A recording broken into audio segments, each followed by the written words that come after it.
Kaya tsaka ho, si Rodante Marcoleta din po talaga ang nagpapatunay mga kababayan, doon sa sinabi yung ibinansag sa kanya na lowest rank ng abogado. Si Marcoleta din ho, mga kababayan. Bakit?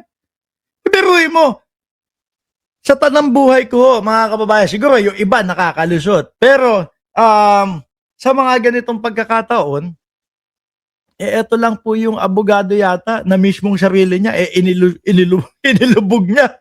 Di po ba? Biruin niyo mga kababayan, ha? Lahat o halos karamihan ng abogado, ang lagi nilang ginagawa ay wag madiin yung kanilang mga kliyente o yung kanilang mga ipinagtatanggol. Pero iba ito si Marcoleta. Mismong siya ang nagdiin sa kanyang sarili. Di ba, Ma'am Chris Rose? Sabi ni Mark John Bilolo, bantayan ng airport, tatakas na yan si Marcoleta. Sandali. Mamaya, pagkatapos nitong si Ed Linggau, ipapakita ko sa inyo, hindi na dumadalo o hindi na dumalo doon sa Senado si Marcoleta, ha? Mamaya yon. Sunod ni Ed Linggau. Ayon po sa Ombudsman, kung yung 75 billion pesos ay tuturing na personal funds at hindi campaign contribution, hindi ba yan illegal? Pwede bang tumanggap ang isang opisyal ng pamahalaan ng ganyang kalaking halaga? Alright. At ituring po itong personal funds. Alright. At dito po umiikot ang kasong plunder na sinampa ng Ombudsman laban kay Marcoleta. At saka yung sinasabi ng mga DDS. Ma'am Milagros, Rombawa, shout out po sa inyo. Ang sinasabi ng mga DDS paulit-ulit na wala namang ninakaw sa kaban ng bayan si Marcoleta. No? Wag niyong masyadong fokusan yung na yon, yung parte na yon. Kasi ayon daw sa plunder, mga kababayan, ang plunder ay may mga sangay at isa sa sangay nito ay yung pagtanggap ng regalo, no? Nalalagpas ng 50 milyones. Yun ang plunder daw. Di ba, John Capacete? Ayon daw kasi sa RA 7080 o yung anti-plunder law, hindi lamang public funds ang sakop ng plunder, pati ang mga komisyon, mga kickback at mga regalo na Tsaka ito, pakakabahin ko kayo lalo, no? Kasi baka mamaya putik na yan kami pa. Sabi, si Carlos, Marce, mga vlogger na tulad dito ay bulag sa katotohanan. Putik na yan. Bulag pa, kabisado ko nga yung mga nangyayari, Kaya dati Marcoleta, di ba, Jenny Ramos? Ayan na, mismong si Marcoleta na umaamin. Ako pa, bulag. Di ba? Iba talaga kayo. Tsaka ang pansin ko sa mga DDS, no? Pansin ko sa mga DDS, nahihiya kayong aminin na DDS kayo. Bakit? No, ayan, mga vlogger na tulad nito ay bulag na sa katotohanan. Di ako DDS. Putik, kala mo naman mapapaniwala mo kami na hindi ka DDS? Di ba? Di ba? Bakit ganun? Tanungin ko kayo mga DDS. Bakit? No? Ano naman ang kinahihiya nyo sa pagiging DDS? Bakit yung hindi ako DDS pero ganito, pero yung mga kilusan at yung mga sinasabi nyo, alam namin, nahalata namin na DDS kayo. Di ba? Ano ang kinakahiya nyo sa pagiging DDS? Nakakahiya? Di ba? Or dahil natatawag kayong utu-uto. Kaya sinasabi nyo, hindi ako DDS. Pero mga DDS kayo talaga. Kami proud na proud kami. Suporta kami kay Pangulong Bongbong Marcos. Suporta kami sa gobyerno ng Pilipinas. Tapos kayo pag magko-comment, hindi ako DDS. No, pero bulag ka sa katotohanan. Ano kinakahiya nyo? Eto. Lalo ko kayong pakakabahin. No? Kasi syempre ang nasa isip ng mga DDS, naku, eto yung first time magkakaalaman ko talaga ba totoo yung ikinaso kay Marcoleta. Hindi first time. No, hindi first time yung ganitong mga pangyayari. Kasi kilala nyo si Erap Estrada. Yung kay Erap, no, kinasuhan din ng plunder, mga kababayan, at nakulong si Erap, galing doon sa mga pagtanggap ng pera daw po, no? Pagtanggap ng pera doon sa mga regalo sa wedding payola. Naalala niyo 'yon? 'Di ba? Oh, yung kay Marcoleta hindi nga lang pagtanggap, hindi nga lang galing sa sa payola. Eh sabi nung iba, yung kay Marcoleta naman galing naman doon sa bugaw daw. Loko-loko yung ibang yung nagsalita. Yung kay Marcoleta hindi naman daw galing sa hindi naman daw galing doon sa weteng payola, galing daw sa bugaw, sabi.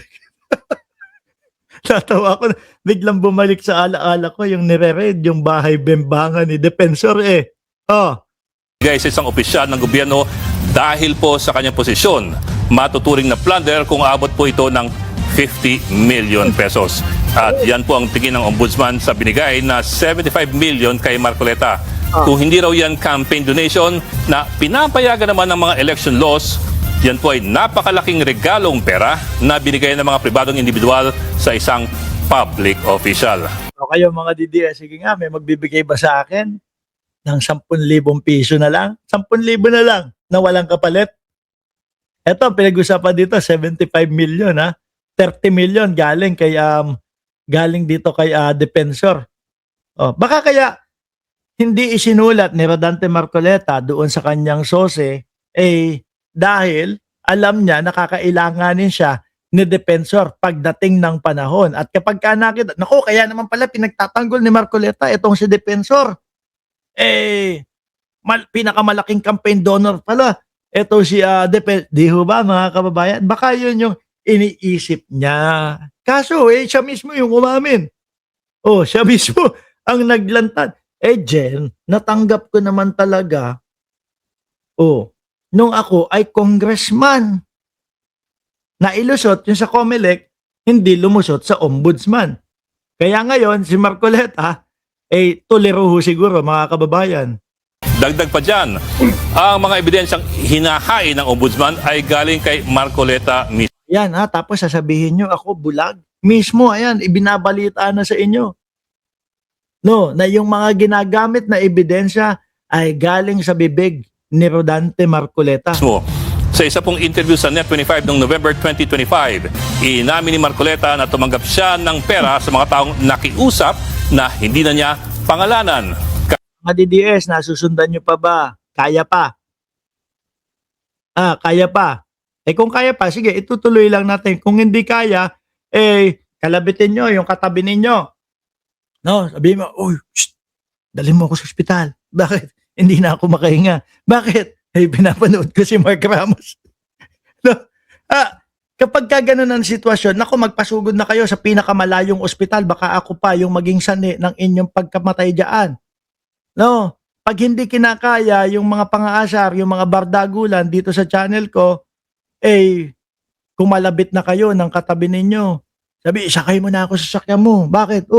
Ihatid mo na ako sa pinakamalayong ospital. Hindi ko na kinakaya ito. Kasi dito mga kababayan, halos lahat ng ating ibinablog at nire-reactionan galing po mismo doon sa mga mainstream media.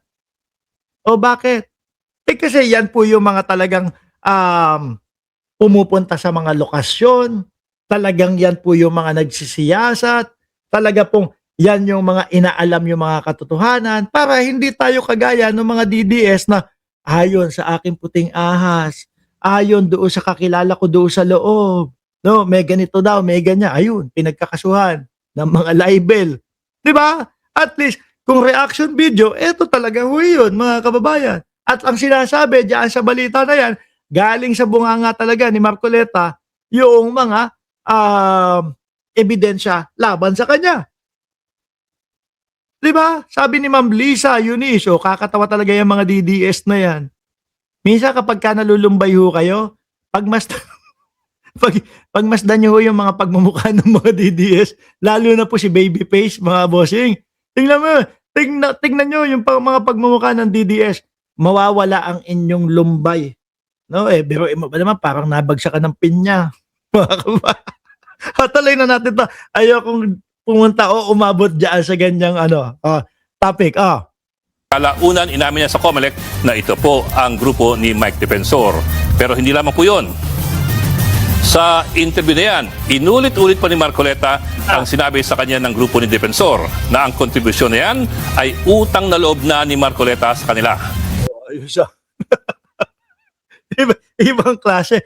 Alam niyo pa mga kababayan, simula dati pa lang ho, di ba? Ang pinag-uusapan na ng mga Pilipino, hindi talaga makakabangon ang bayan na ito hanggat na merong utang na loob. No? Hanggat may utang na loob. Although maganda po na mga gesture ng Pilipino, yung utang na loob, mga kababayan. Pero sa politika, pangit, mali. Mali, mga boss chief amo sir. Kaya ako ho, proud ako kay Pangulong Bongbong Marcos na walang utang na loob. Bakit po? Sara Duterte, mga Duterte, mga kakampi niya, panahon ng eleksyon. Pero hindi, imbestigahan lahat yan, kahit mga nakakampi ko yan sa eleksyon. Kahit na uniteam kami, imbestigahan. Kung may nakikita kayo na mga hindi nila maipaliwanag na pondo, imbestigahan niya mga yan. Di po ba mga kababayan? Nalalaman ng mga Pilipino kung sino talaga yung mga gumagawa ng mga illegal. Sino pa ho? Si Roque, mga kababayan. Although si Roque ay panay subo po ng humba. Naging din po yan, uniteam din po yan, mga kababayan. Di ba? Hindi porket naging ka-uniteam kita, hindi imbestigahan, hindi aalamin yung mga farmers na nagrereklamo sa iyo na sinasabi ay inagawan mo ng lupa. Di ba? Yun po ang maganda, mga kababayan. Walang utang na loob. Kung meron si Kibuloy, isa pa yun, nagpahiram ng entablado. No? Pinahiram nung ano ba yun? Seminay niya, yung seminay, pinahiram. Seminay! No? Bigyan natin ng akala niya, ililigtas siya ni Bongbong Marcos na ating Pangulo ngayon. Hindi. May nagrereklamo sa iyo. Bata na Pilipino. Inano mo daw siya. Ginano, ganyan. May papalmulib ka pa. Yun. Di ba mga kababayan? Tsaka, Eric Arienda, yang si yang si Buloyski mo, miski i-check mo sa ba to? Sa Estados Unidos. Wanted din niya si Buloyski mo. Uy.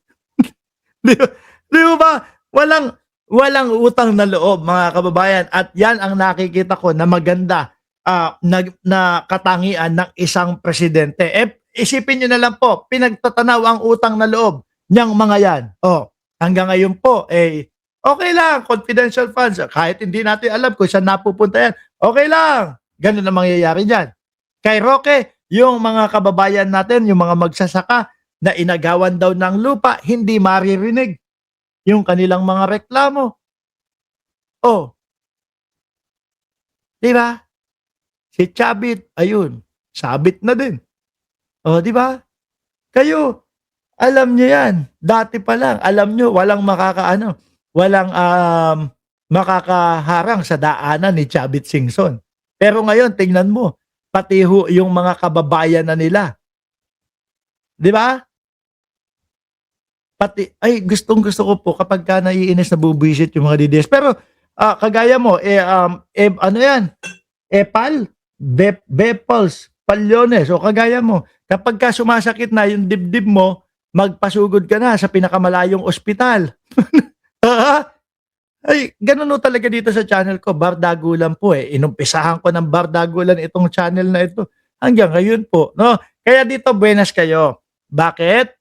Buenas kayo dito kasi hindi kagaya nitong channel na ito, yung channel ng DDS. Kasi di ba sa mga DDS, mga kababayan, subukan nyo mag-comment po kayo doon doon sa mga live ng mga vlogger na mga DDS. Pag nag-comment kayo at hindi nila kayang sagutin, at pag nag-comment kayo, hindi nila kayo gusto, or against kayo doon sa mga sinasabi nila, ikikik kayo, sisipain kayo. Dito, buenas kayo, mga DDS. No, lahat yan, sinasagot ko. At iniisa-isa ko pa. Di ba, Alexander the Great, kahit pinsan niya nga, sabit din pero hindi kinakampihan ni PBBM dahil para kay PBBM, no one above the law. Oh, di ba? Sabi ni Ma'am Lisa Eunice, kapag ka nando ka sa mga DDS, ibablock ka nila. Di ba, Mameta, Express? Dito hindi. Lahat yan. Sagot yan. Kaya lang, minsan nakaka-orat. No? Biruin mo, 1 oras at 2 minuto, nagsasalta ako dito. Hindi tugma o hindi ukol o hindi pabor doon sa mga idol nila. Pero, sasagutin ka lang, no? Mike Ramos, bayaran ka. Mike Ramos, adik ka din. Putik na. Halatang alam mong hindi kayang sumagot eh. O game, tuloy natin si Marcoleta. Hindi na raw niya kailangang bayaran o isoli yung pera dahil utang na loob na ito. Dagdag konteksto lamang, ang pinakapamosong plunder conviction ay umikot din sa pondong hindi po galing sa kaban ng bayan. Naku, yan, lalo kayong kinabahan. Naku, kay Erap pala, nakulong si Erap. Ano? Hindi naman din pala sa pagnakaw ng pondo ng bayan yun. Galing din pala sa mga regalo. Doon sa mga weteng payola. Yan, kundi galing sa mga pribadong tao. Ito po yung plunder case laban kay dating Pangulong Estrada. Opo, narinig niya, lalo kayong kinabahan. Lalong kinabahan yung mga DDS, putik na yan. May nakulong na pala sa ganitong sitwasyon din, kagaya nung kay Rodante Marcoleta. Si Joseph Ejercito Estrada. Matapos ang mapatalsik sa pwesto, ang kanyang plunder case tungkol sa higit kalahating bilyong pisong protection money galing sa mga huweteng operators at halos 200 million na kickback sa pagbili ng shares ng Bell Corporation. Aray ko po, lalo. Lalo na kinabahan yung mga DDS tuloy. Ano po, doon sa mga bago pa lang dito sa ating channel ha, alas 9:30 po ang ating live araw-araw ng umaga, no? Kaya balik-balik lang po kayo dito. Kaya kung gusto nyo yung mga makakakita ng mga hinihimatay at masakit ang mga kalooban ng mga DDS at hindi namin kinikik, hindi namin sinisipa, dito lang po yun sa Mike Ramos channel. Lahat po ito mga pera galing sa pribadong sektor, hindi po galing sa Say mo, galing daw sa mga pribadong sektor daw. Ay, naku po. Siguro, pag ini-explain ito kay Rodante Marcoleta, naku, ganun ba si Erap? Ganun din ba? Oo daw po eh. Galing daw po sa mga private na mga citizen din daw eh. Mga regalo, di ba? Mamita Star Talk. Lalo nang kinabahan yung mga DDS. Kasi lagi nilang pinapaulit, lalo na si Defensor. Wala namang ninakaw. BMB, Romy, shoutout po sa inyo. No? Wala namang ninakaw sa kaban ng bayan. Ganun yun. Kaya yung mga DDS, wala na.